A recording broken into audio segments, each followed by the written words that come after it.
Halo, Assalamualaikum warahmatullahi wabarakatuh. Bagaimana kabarnya hari ini? Terima kasih sekali. Pada hari Minggu kemarin, banyak sekali curhatan yang tentang hutang dan hutang. Setelah kami berbicara sekian lama dan hari Minggu banyak sekali mbak-mbaknya yang datang ke rumah singgah, ke rumah saya, sekedar bercerita. Tapi kemarin kebetulan sangat sibuk sekali, jadi tidak semuanya bisa berbicara dengan saya. Saya minta maaf.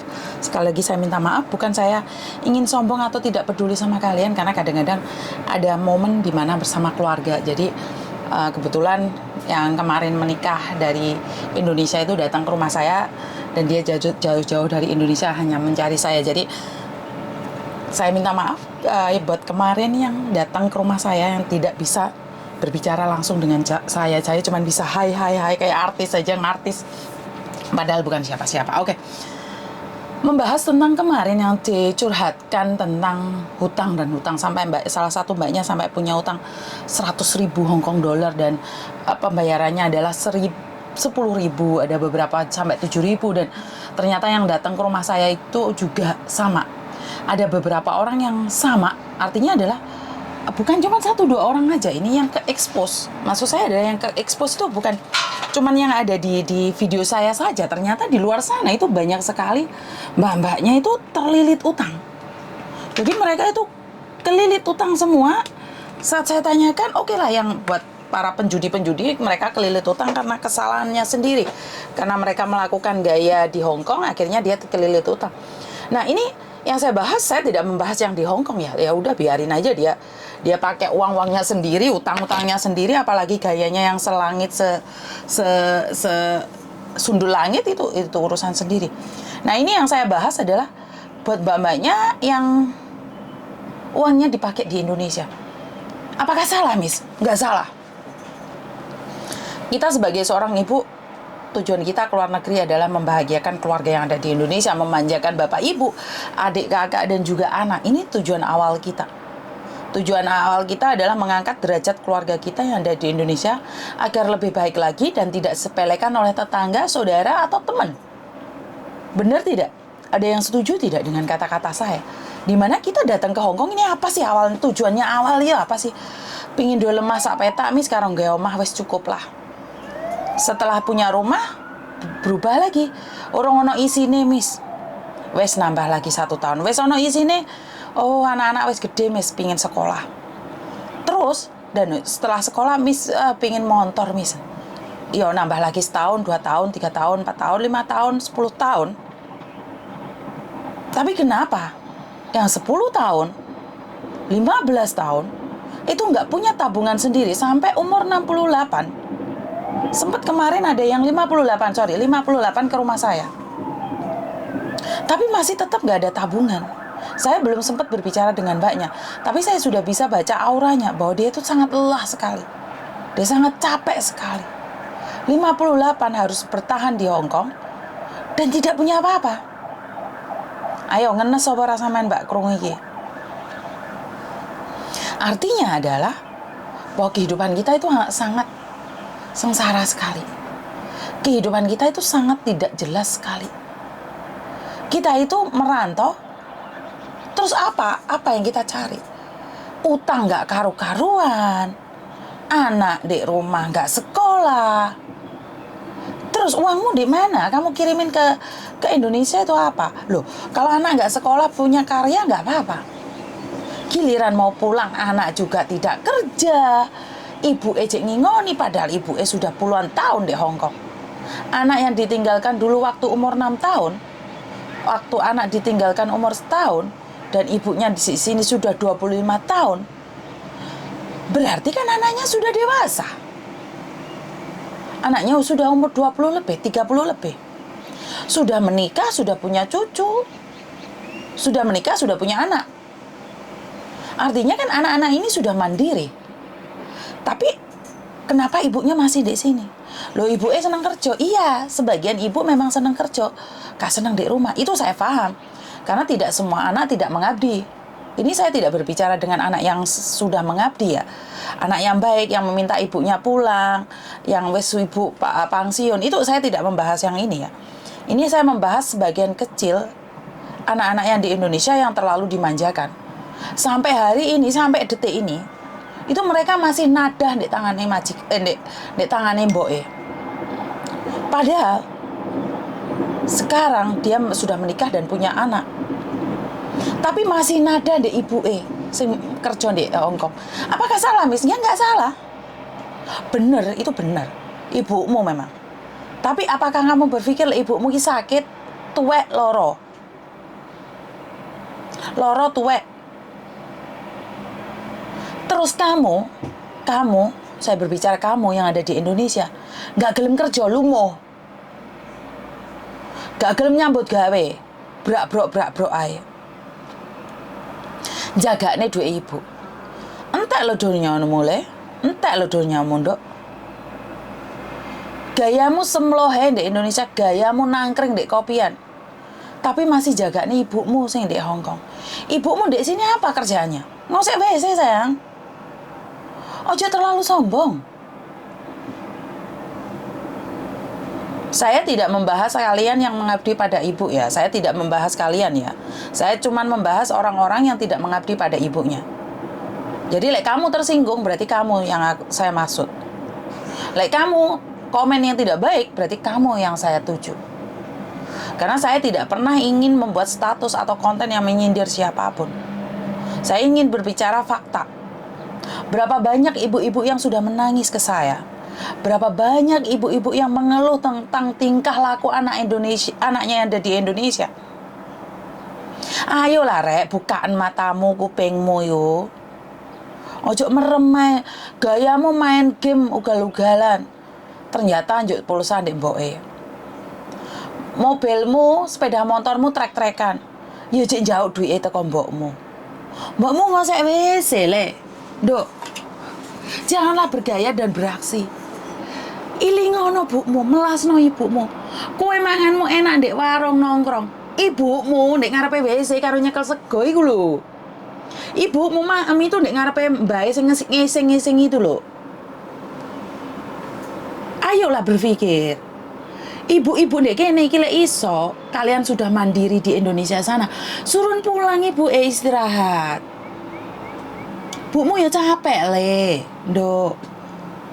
Ojo gayamu mentereng. Ibu dhewe suruh jadi pembantu. Setelah ibumu mengabdi padamu, memberikan yang terbaik padamu, kamu sudah bisa berkarya, suruh ibumu pulang. Kecuali ibumu di Hongkong ini majikannya api, kecuali ibumu seneng kerja di kene, kecuali ibumu wis bahagia di Hongkong kene, yo ora apa-apa. Ini ya saya tujuan buat ibu-ibu yang saat ini ada di Hongkong kelilit utang. Karena menginginkan anaknya gaya mewah di Indonesia. Karena ibunya mikir daripada anaknya delokno tonggo, ndek kene ibumu klepek-klepek. Pernah nggak kalian berpikir tentang itu? Saya itu pernah, anak saya minta itu nggak saya turutin. Bukan saya kan nggak punya uang. Karena bagi saya dia adalah useless. Dia minta sesuatu yang memang tidak seharusnya dia pakai. Kalau nggak salah, Mas Andro ngeliat ya waktu itu. Waktu Meme masih umur 6 tahun. Di Kos WB. Meme itu nangis gulung-gulung. Banyak orang ngeliat saya. Barang kayak gitu aja nggak dibelikan. Terus saya bilang, bukan saya nggak kuat beli, no. Karena apa yang dia minta itu tidak seharusnya dia pakai. Dan tidak pantas dipakai oleh dia. Karena itu, sampai sekarang Meme masih inget banget. Waktu datang ke Victoria Park itu Meme ngomong, Mama inget nggak aku di sini nangis geru-geru itu? Ingat. Kamu minta apa coba? Kenapa Mama nggak turutin? Dia bilang, iya sih Ma, nggak kepake sih, seandainya beli pun nggak kepake. Karena kalau aku pulang Indonesia kan nggak bisa dipakai yang aku mau itu. Jadi kenapa saya selalu bilang kadang-kadang anak itu permintaannya nggak semuanya kita turutin. Loh, bukannya saya nggak sedih loh lihat Meme nangis gorong-gorong di Kos WB itu, di Victoria Park. Mas Andro sempat ngeliat ya itu. Mas Andro sampai ngomong, Miss anakmu jo opo mosok gak kuat nukakno. Oh, kenapa gak ditukokno enak opo? Ya karena memang menurut saya itu tidak sesuai dengan apa yang diinginkan oleh Meme dan nggak bisa dipakai. Dia cuma kepingin arek cilik sembarang mingin, Mbak. Begitu juga anakku. Sampai besar sekarang ada sesuatu yang saya batasin. Bukan berarti anak saya itu mengabdi dan baik, tidak. Tapi saya mendidik mereka agar tahu diri. Mbokmu iki kerjane soro. Ojo dipandang lungguh di kantor, pena, enggak. Otak main, pikiran main, hati main. Banyak orang yang menganggap bahwa kerja di agent ini judes. Enggak semuanya. Kadang-kadang ada yang kerja di agent ini ngenes. Didamprat majikan, didamprat bos, didamprat kalian. Lu banyak orang yang menyangka bahwa kerjaan di agent itu main nyentak-nyentai uang. Enggak. Banyak orang menyangka kerjaan di agent gimmick aja, nyeneni uang. Enggak. Giliran kalian sudah tanda tangan sama majikan, terus kalian backup. Kita susah payah promosi kalian punya orang ke majikan, setelah majikan oke, visa mau turun, kalian nggak jadi. Saya yang didamprat. Jadi saya cerita sama anak saya kasih tahu anak saya, mama itu kerjanya seperti ini, seperti itu. Banyak orang takut menceritakan kesedihannya pada anaknya. Ini adalah sebagai motivasi agar dia berpikir bahwa apa yang mama lakukan ini tidak mudah. Sampai detik ini mama masih bertahan itu karena banyak alasan. Jadi buat teman-teman di luar sana, tolong jangan memanjakan anak melebihi porsinya. Apa-apa lek terlalu banyak, apa-apa lek berlebihan, itu yang akan membunuh kita sendiri. Bener nggak? Jadi saya cuma ingin komen buat orang-orang yang ngerasa secara langsung dan tidak langsung memeras ibunya sendiri. Bagi kalian yang tidak pernah memeras ibunya, ya saya tidak memaksa. Jangan sakit hati, jangan merasa sedih dengan konten saya ini. Tapi ketahuilah, derita ibumu di sini, dia nggak pernah ceritakan. Karena ini konten saya ini, saya mohon, saya minta sebarno. Benar arek sing ibu-ibu jadi TKW gak jag-jagan di Indonesia. Gak merasa paling hebat gitu. Biar dia tahu tangisan pilu orang merantau itu, biar mereka tahu. Selama ini kan ditutup-tutupi. Kenapa saya selalu melarang kalian untuk menyebut nama, alamat, atau apapun? Karena saya tidak ingin setelah viral kalian sakit hati terus minta take down. Tujuan saya adalah ingin kalian supaya lebih baik lagi. Ingin kalian lebih hebat lagi. Itu tujuan saya. Mami啊，想問下你之前新加坡嗰封信你擺咗喺邊啊？媽咪啊，想問下你之前新加坡嗰封信你擺咗喺邊啊？Singapore Fungson, Singapore kok mati ya. Anak saya dia sudah mandiri. Jadi saya selalu bilang bahwa sesuatu itu memang harus dididik mandiri. Loh, jangan kira Thomas itu nggak pernah makan nasi bubur aja loh, Mbak. Pernah dia loh, tanya sama dia. Dia pernah makan nasi itu nasi putih aja. Bukan, kita bukan orang kaya. YouTube 嗰個咧，YouTube 嗰個。Oh,喺度，係興勁。Jadi buat teman-teman di luar sana, saya tuh bukan nggak apa ya? Bukannya saya tega membiarkan anak saya menderita, tapi kenapa Thomas hari-hari ini punya rasa belah kasihan yang sangat besar? Kenapa begitu sayang sama kita? Karena dia tahu dia pernah menderita. Meme juga pernah menderita. Meme itu juga pernah menderita. Kenapa dia punya kasih sayang penuh? Jadi kita itu tidak malu menceritakan bagaimana kehidupan kita. Bagaimana sampai hari ini mamanya bertahan, sampai hari ini papanya bertahan. Itu banyak liku-likunya. Kan kita nggak mau. Kita selalu bilang, saya tidak ingin cerita karena saya kasihan sama anak saya. Oke, kamu kasihan sama anakmu. Giliran kamu sudah tua, sakit. Dan anakmu tidak bisa mencari nafkah sendiri. Lebih kasihan mana kamu? Mendidik mereka agar mereka lebih mandiri, atau membiarkan mereka manja? Tapi mereka kalang kabut saat kamu sudah tua. Ya, kalau kita dikasih umur panjang, sehat terus. Lah tiba-tiba kita dikasih sakit dan pergi. Anak kita itu makan apa? Sawahmu itu akan didoli sitok-sitok, Mbak. Sawah sing mau tuku teko Hongkong itu didoli sitok-sitok. Kenapa? Dia nggak tahu cari sandang pangan sendiri, nggak tahu. Jadi kamu yang bekerja banting tulang sampai melet-melet, anakmu sing jual sakaro meringas-meringis. Jadi dari hari-hari ini saya minta buat mbak-mbaknya di luar sana, didik mereka agar mandiri. Berikan mereka asupan-asupan yang membuat mereka mampu berdiri di atas kakinya sendiri. Jangan mengharapkan anak ibunya. Saya tidak berkata bahwa semua ya, sekali lagi jangan diedit, dipotong-potong, terus mengatakan bahwa Miss Yuni itu menghakimi orang putih, jangan ya. Di sini saya cuma ingin bilang buat kalian yang merasa menjadikan ibunya sebagai pembantu seumur hidupnya. Saya merespon dari beberapa video yang mengatakan bahwa mereka sudah umur 50 lebih tapi tidak berani pulang karena banyak utang. Demi membiarkan anak-anaknya hidup mewah di Indonesia. Ayo, kamu di rumah punya mobil, ibumu melet-melet bayari kreditannya. Kamu di sana mobilmu geobrokan, nongkrong karo koncomu hiking, study tour, touring. Lembah apa jenenge Indonesia sana saya kurang tahu. Ibumu dek kene nangis banyu getih. Kenapa? Karena ibumu selalu punya prinsip bene wes, sementing anakku seneng. Tapi kamu sebagai anak, pernah nggak kamu punya prinsip tak ngati-ngati ben ibuku seneng? Saya tuh ada anak satu loh. Nitip uang ke saya 7.500. Terus saya tanya, kenapa kamu titip ke aku, Dok? Kenapa nggak kirim ke Indonesia? Nggak, Miss. Suamiku tak telepon. Dia bilang nggak usah dulu buat pegangan. Karena kamu sendiri belum tentu di sana. Kaget saya. Ini pertama kali loh ini. Artinya adalah, ini seorang suami yang bertanggung jawab. Aku masih kuat golek sandang pangan dek kene kayak ngingoni anak. Cekelen dikit duitmu. Ini pertama loh saya. Suami menolak uang pengiriman dari istri karena istrinya di interminit. Loh, bangga saya itu. Saya itu bangga kalau ada anak dikirim ibu, gak usah dikirim ibu, cekelen dikit dalam dek bank. Nah, tapi kelemahannya orang Indonesia itu lek duwe-duwe, lek disambati konco gak iso. Yus bene lah dibalekno.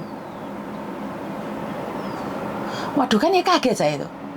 Banyak sekali anak sekarang titip uang ke saya malah ngeluh malian. Dadi bank plecit aku ki malian. Dadi bank penitipan uang aku ki malian.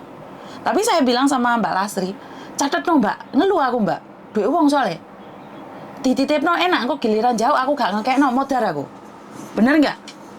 Jadi saya tidak ingin, karena mereka Miss Yuni saya titip dulu karena saya masih tidak ingin mengirimkan uang, tapi saya kalau pegang sendiri teman pinjam saya nggak bisa, mesti tak kekno. Lah terus mau pikir Miss Yuni kita di penitipan uang ngono. Kelenger dhewe lah anakku golek ero duit. Jadi buat teman-teman itu pandai-pandailah memanage uang, karena memang saya rasa ini kalian tidak pandai memanage uang. Giliran kalian punya uang, dihapusi uang. Kan yang ngeluh tuh. Bener nggak? Bener nggak? Kalian tuh pingin duitnya dadi, tapi gak ono sing iso nyekel. Jadi kalian itu nggak ada orang yang megang uang kalian. Ini yang sering terjadi. Wes anaknya gak gelem dikirimi, bingung. Koncone nyilih disili. Koncone apa disili. Kan yo gendeng, Mbak. Kerja dhewe. Melet-melet. Giliran punya duit, lek gak dihapusi anak ya hapusi koncone. Gak dihapusi koncone, dihapusi garangan. Gak dihapusi garangan, dihapusi scammer. Lah ya moncrot uripmu di luar negeri, Mbak. Jadi memang harusnya ada pendidikan di dalam bagaimana mengelola uang, bagaimana tega sama orang. Itu sebenarnya harus ya. Karena ini adalah basic saja. Pokoknya gak dihapusi keluargane koncone. Yo pas keluargane sing apik, koncone sing gak apik. Keluargane gak tau njuk dhuwit, koncone sing ninggalno utang. Keluarga apik, konco apik, kena alam gaib. Akhirnya punya sesembahan alam gaib. Terus mana tuku dupo sampai 20 juta, 30 juta, 50 juta dikirimnya di alam gaib. Giliran wes alam gaib pindah di alam gaib, kalian nggak bisa mencarinya. Akhirnya nangis geru-geru. Itu sing kena alam gaib, sing kena scammer lah, sing dunia pertama-tamaan lah memberikan kekayaan yang lebih dahsyat. Tapi ternyata abal-abal itu. Ini saya nggak paham. Bener, ini saya nggak paham. Saya tuh punya rencana bagaimana sih cara mengelola keuangan para TKW. Tapi ya balik meneh. Aku iki sapa? Aku itu siapa? Ingin membantu kalian. Duit itu angel, gak amanah, wedi. Aku nyekel beberapa duit itu wes girapen hasilnya, Mbak. Tapi karena saya bilang, ya udah tak bantu, ntar tak balik no. Bukan saya pinjam loh. Jadi 7.500 sama 14.500 sama 4.000. Kuwi tak duwe wong kuwi tak cekel. Tak balik nih ngomong sik mis cekelen. Ya karena saya takut aliran sesat dan dana sesat, langsung tak lebokno bank. Sak wayah-wayah wong njaluk tak balekno sak resite. Bener nggak? Iki uangmu sudah diambil. Jadi buat teman-teman di luar sana, pandai-pandailah menjaga keuangan dan pandai-pandailah menjaga diri. Dan pesan saya, jangan sampai kamu kehilangan segalanya dan keluarga. Keluarga adalah segalanya, tapi bukan berarti segalanya kamu berikan pada keluarga. Segalanya itu buat dirimu sendiri. Jadi kamu sudah memberikan yang terbaik pada keluarga, kamu mengharapkan keluarga melakukan yang terbaik, itu wajar. Tapi ingat, tidak semua keluarga akan baik-baik saja. Ya, itu aja dari saya. Kurang lebihnya saya minta maaf. Ngoceh merono merene tentang pesan-pesan saya buat kalian. Lek diterima nggih monggo, nggak diterima karena saya juga bukan siapa-siapa. Saya selalu bilang pada diri saya sendiri, kowe iki sapa? Bantu sak wajarmu, bantu sak kuatmu. Lek kowe gak digubris wong ngaliyo, ya itu pesan ibuku. Jadi itu aja dari saya. Kurang lebihnya saya minta maaf. Wassalamualaikum warahmatullahi wabarakatuh. Berkat Tuhan mengalir atas hidup kita semua. Semoga semua makhluk hidup bahagia dan terima kasih. Bye-bye.